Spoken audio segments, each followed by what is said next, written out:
dieses Schmink-Memo-Board benötigen wir einen Bilderrahmen, einen Telefonständer, 2 Make-up-Organizer, Leuchtmittel,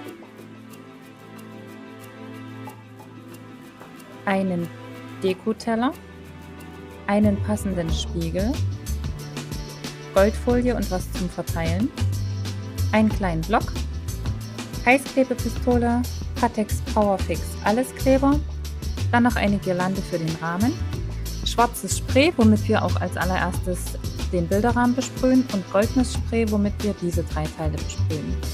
Während das trocknet, verteilen wir auch schon den Kleber auf dem Dekoteller, damit wir dann später den Spiegel einkleben können. Hier muss mittig etwas verteilt werden und dann natürlich noch am Rand.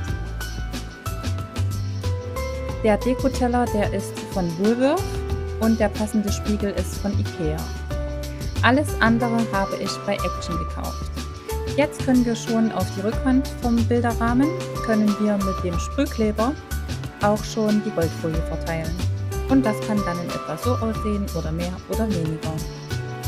Wenn ihr das gemacht habt, kann dann als nächstes schon mal alles, was da drauf soll, wie die Make-up-Organizer und der Spiegel, auf der Rückwand aufgelegt werden, damit man dann weiß, wo man was anklebt.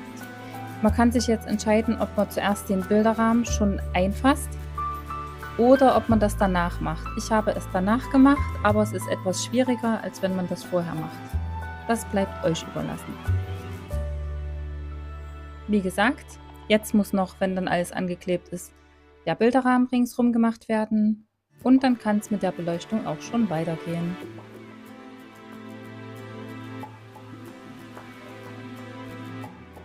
Das Leuchtmittel ist auch von Action, das finde ich sehr gut, weil hier kann man das ankleben und den kleinen Akku kann man einfach abziehen, aufladen und wieder dran stecken.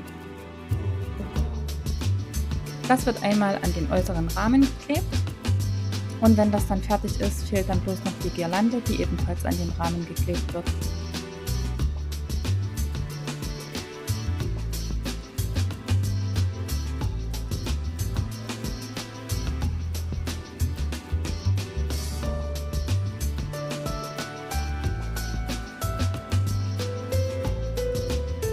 So, und jetzt ist alles festgeklebt und so sieht es dann aus.